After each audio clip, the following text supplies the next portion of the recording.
Sound শোনা যাচ্ছে না, একটু জানান।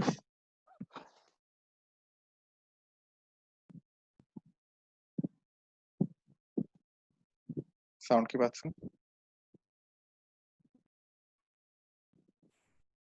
স্যার শোনা যাচ্ছে। আচ্ছা, তো এই যে কোয়ারি গুলো এখন দেখতেছেন, এগুলো আসলে এই যে ব্যাক এন্ডে বিভিন্ন ধরনের রিপোর্টিং হয়, তারপর আউটপুট গুলো হয়, এগুলো আসলে এই কোয়ারি গুলো দিয়ে হয়, যে টোটাল সাম কত, এভারেজ কত, কাউন্টিং কত।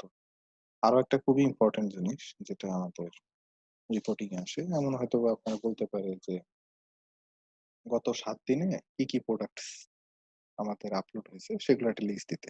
আপনারা সাপোজ ম্যানেজমেন্ট থেকে বলুন, তো 7 দিনের প্রোডাক্ট লিস্ট, তো আপনি কিভাবে বুঝবেন যে এই প্রোডাক্টটা 7 দিন ভেতরের প্রোডাক্ট? তো এখানে দেখেন ক্রিয়েটেড একটা কলাম আছে।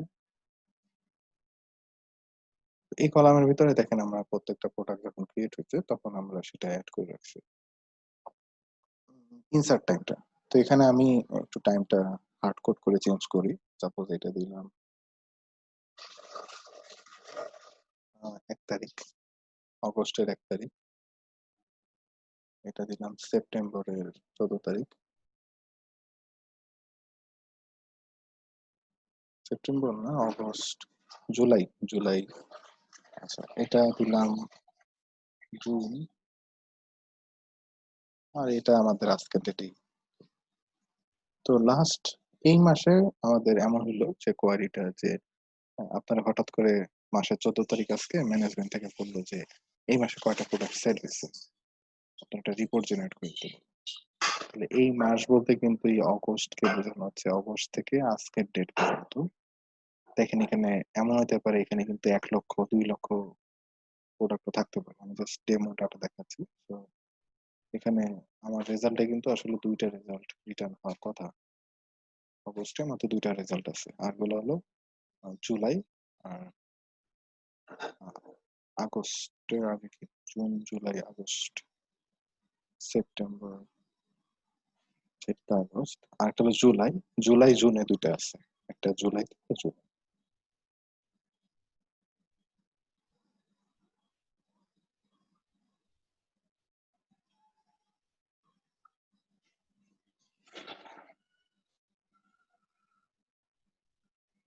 তো এখানে আমরা ওই যে রেঞ্জ যেটা দেখছিলাম ওটা সেট করে দেবো। Select from product war created এট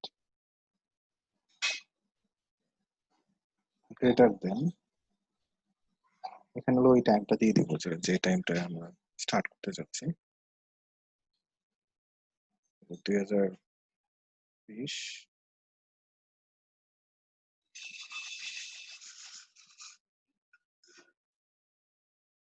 তো এটা হলো আমাদের স্টার্টিং পয়েন্ট।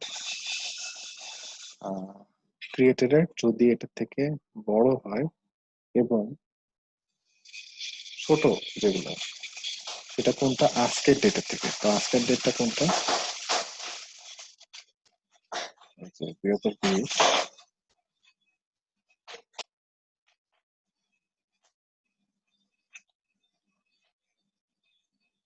আজকের ডেট দিব না, আমরা কালকের ডেট দিব। তো গতকালকের ডেটের থেকে যেগুলো ছোট এবং 1 তারিখের পরের থেকে যেগুলা ছোট বড়, 1 তারিখের থেকে আহ বড় কিন্তু 15 তারিখের থেকে ছোট, এই তারিখগুলোর ভেতরে যে অর্ডার গুলো আমাদের পড়ছে বা প্রোডাক্ট গুলো অ্যাড হয়েছে সেগুলো আমরা দেখতে পাচ্ছি।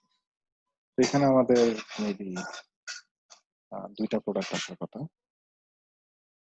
তো দেখেন অলরেডি এখানে 2টা প্রোডাক্ট চলে আসছে, এই যে 8/1 8/14।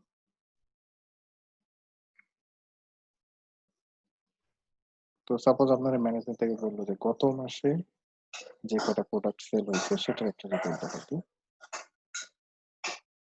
তো এখন আপনি তাহলে ক্রিয়েটেড এক দিবেন 8/7, 1 থেকে 8/7/30, এটার ভেতরে আপনার কোয়ারিটা চালাতে হবে। তো দেখেন গত মাসে আমাদের একটাই প্রোডাক্ট বিক্রি হয়েছে বা অ্যাড হয়েছে সেটা। তো বোধহয় জিনিসটা বুঝতে পারছেন। মোটামুটি এসকিউএল এ যা দেখলাম এটাই। আর আজকের ক্লাস নিয়ে কোনো কোশ্চেন থাকলে করতে পারেন, অনেকগুলো জিনিসই দেখাইছে,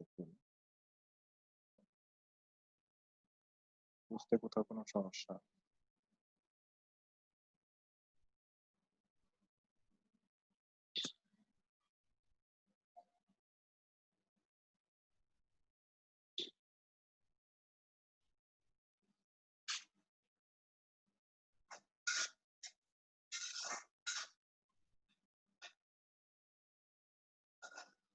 সবাই কি মোটামুটি বুঝতে পারছেন তাইলে? প্রত্যেকটা পয়েন্ট ক্লিয়ার? এগুলো কিন্তু আমাদের প্রজেক্টে আসবে বা কাজ করতে গেলে তখন খুবই লাগবে এই আর কি। আজকের ক্লাস তো বুঝছি, কিন্তু প্রতিদিন টেবিল ক্রিয়েট করার সময় টেবিলের ইয়েতে নট নাল লেখাটা কি জন্য লেখা লাগে? আমরা নট নালটা দেই হলো নাল ভ্যালুটা অ্যালাউ করবো না তাই। এখন দেখেন আমি যখন স্ট্রাকচারে যাচ্ছি,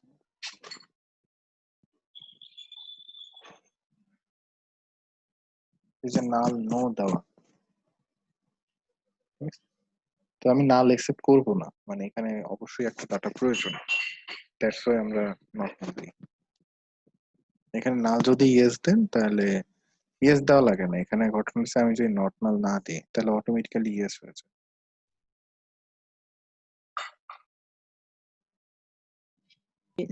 তখন কি এখানে ডাটা না থাকলেও শো করতো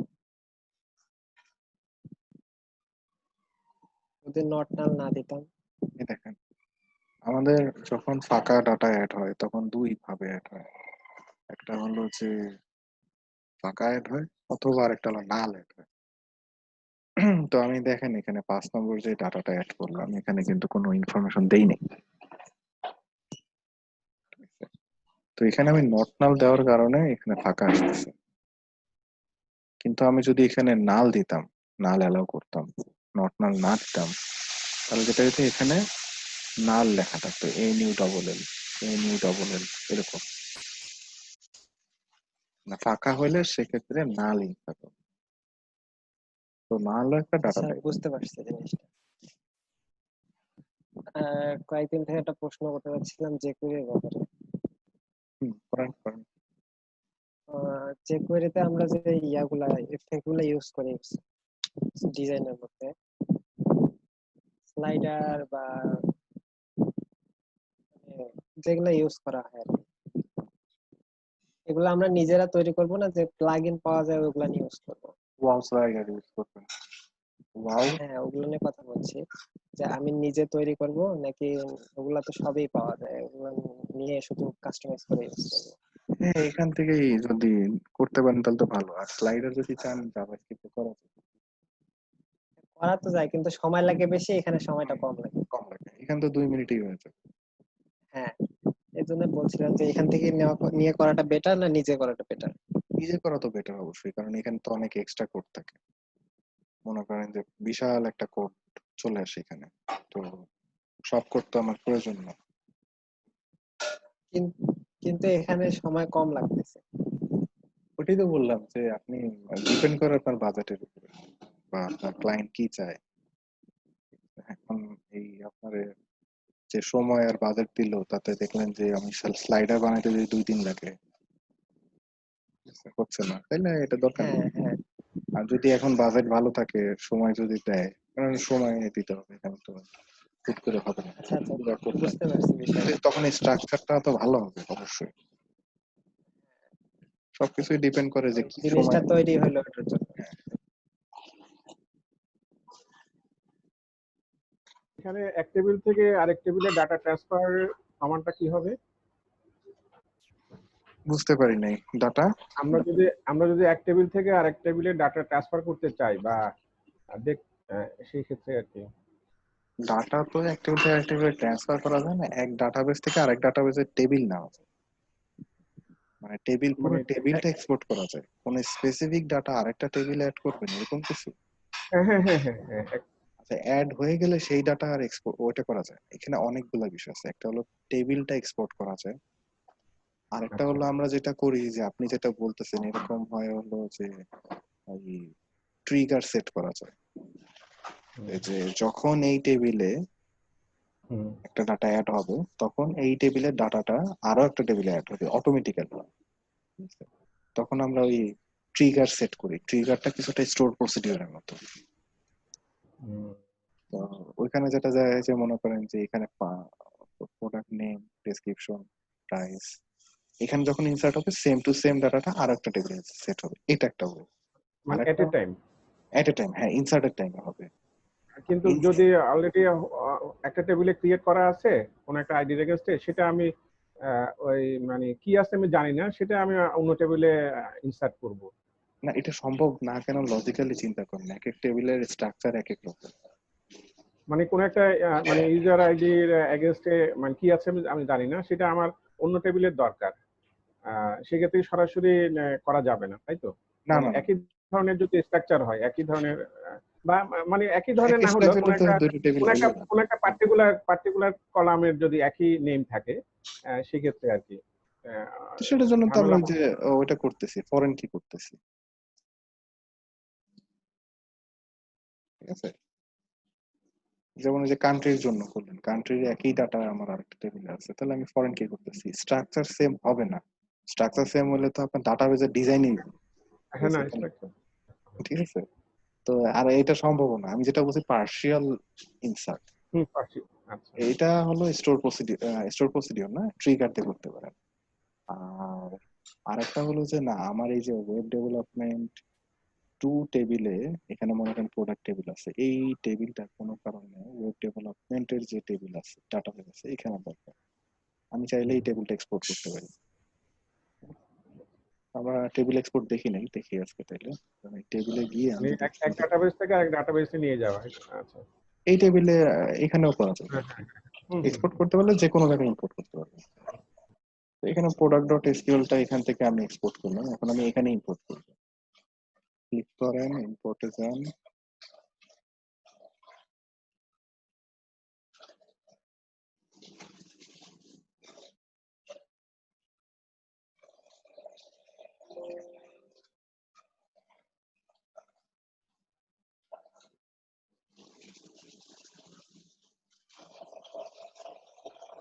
দেখেন আমি আপনাদের এই যে প্রোডাক্টের যে টেবিলটা আছে, এই ডাটাবেস থেকে এই ডাটাবেসে নিয়ে আসছি। তো এই ডাটাবেসে ছিল, এটা এই যে এখানে প্রোডাক্ট ছিল, এটাকে আমি এক্সপোর্ট করে এইখানে নিয়ে আসছি। আবার চাইলে আপনাদের আজকে আমি এটাও দিয়ে দিব যে পুরো ডাটাবেসটা এক্সপোর্ট করা লাগে। তো এই যে ডাটাবেস যেটা আছে আমি এটা এক্সপোর্ট করে দিব, আপনারা এটা ইম্পোর্ট করে নেবেন। এটা তো ম্যানুয়ালি করলেন, কমান্ডটা কি হবে স্কুলে? এটার জন্য কমান্ড আছে, আমার জানা নাই মুখস্থ, তবে এটার জন্য এক্সপোর্ট করার জন্য আছে, কারণ আমরা সিডিবার যখন তৈরি করি তখন এই কমান্ড দিয়েই ডাটাবেসটা ডাউনলোড করা হয়। এই যে আমি যেটা ইউআই দিয়ে করতেছি না, হুম হুম। হ্যাঁ হ্যাঁ। Same to same command promote দিয়ে তখন এটা করে। ঠিক আছে? এটা একটু সার্চ দিয়ে দেখতে হবে। তো এখন আমি যেটা করছি পুরো ডাটাবেসটাই আমি এক্সপোর্ট করে দিলাম, এটা আপনাদের আজকে এগুলো দিয়ে লাগে দিলাম। না, এই ধরনের তো দরকার হয় না। হ্যাঁ হ্যাঁ, অবশ্যই দরকার, একটু সার্চ দিতে হবে।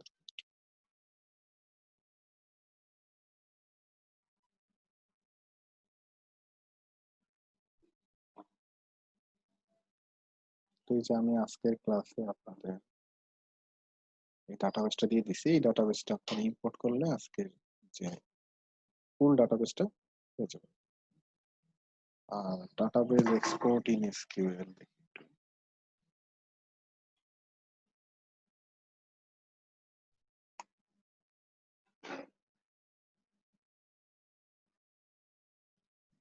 এটা আমি কখনো কমান্ড প্রমোট দিয়ে করা হয়েছে, কিন্তু এইভাবে আমার এখান থেকে করা হয়নি। এই এসকিউএল এর টেস্টে আদৌ করা যায় কিনাও দেখতে হবে।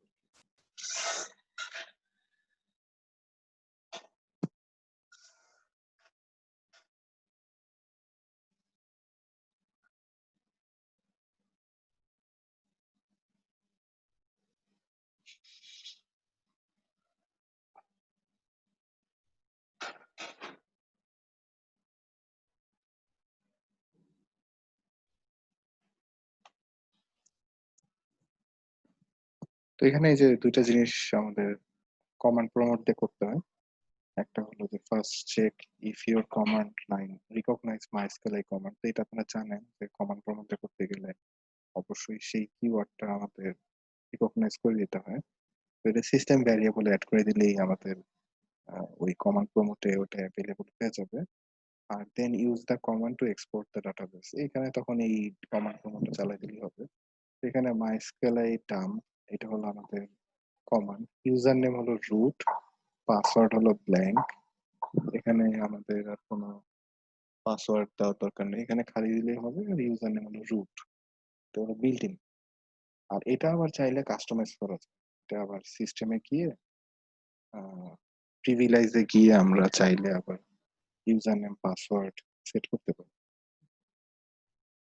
আর সি প্যানেলে গেলেও সি প্যানেলে আলাদা একটা জায়গা আছে, সেখান থেকে আমরা প্রত্যেকটা ডাটাবেসের আলাদা করে ইউজার নেম পাসওয়ার্ড সেট করে দেন অ্যাড করতে হয়।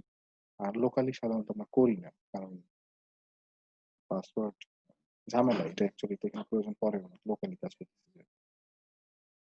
আর দেন হলো এখানে সেই ডাটাবেসটা কি নামে এক্সপোর্ট হবে, ডাটাবেসের নামটা যেটা আমরা এক্সপোর্ট করব সেটা আমরা দিয়ে দিলে এটা আমাদের একটা শিডিউলার চালায় রাখলে এই কমান্ডটা মনে করেন 12 ঘন্টা 14 ঘন্টা পর পর রান করে, তখন আপনার ডাটাবেসটা অটোমেটিক্যালি নেমে যায়।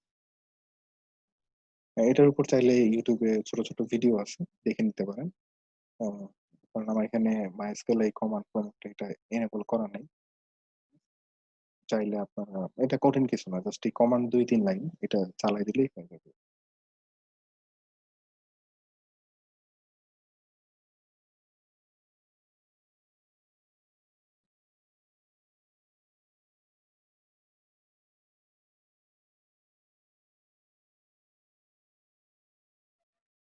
আর কারো কোনো কোশ্চেন?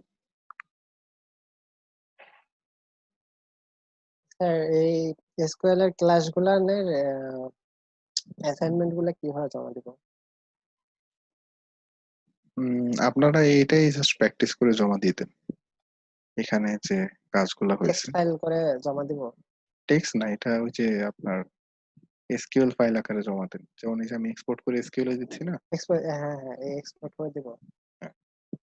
আচ্ছা।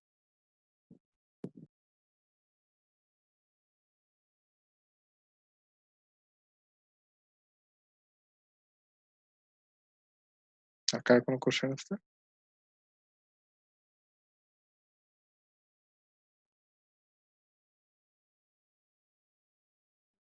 প্র্যাকটিস করেন, প্র্যাকটিস করলে হয়তো আরো কোশ্চেন জেনারেট হতে পারে। তো আমরা চেষ্টা করব যে নেক্সট দিন থেকে পিএইচপি শুরু করার। তো আমাদের অনেকগুলো ক্লাসই গেছে। আর পিএইচপি তে কিন্তু এগুলো সবই আসবে, একবারে এইচটিএমএল সিএসএস যা যা করছেন সবই আসবে। তখন আমাদের দেখা যাবে জাভাস্ক্রিপ্টও আসবে, এইচটিএমএল সিএসএস এর ভেতরে আমরা পিএইচপি গুলা নিয়ে কাজ করতেছি, সাথে আমাদের এই এসকিউএল এই যা যা করছেন কোয়েরি তখন প্র্যাকটিক্যালি আসবে। তখন ওই যে অ্যাডমিন প্যানেলে লগ ইন করবেন বা রিপোর্ট করবেন, ডাটা শো করবেন, এগুলো কিন্তু প্র্যাকটিক্যালি পিএইচপি তে যখন করবেন তখন দেখবেন আর কি। ঠিক আছে? তাহলে পিএইচপি শুরু করা মানে যে শুরু তা না, মানে শেষ হয়ে যাচ্ছে তা না। মানে পিএইচপি শুরু করা মানে হলো আবার নতুন করে এগুলো নিয়ে সব নিয়ে আবার শুরু করা। তো এগুলো প্র্যাকটিস করা থাকলে কি আপনাদের জন্য ভালো, মানে ইজিলি তখন চেষ্টা করতে পারবেন।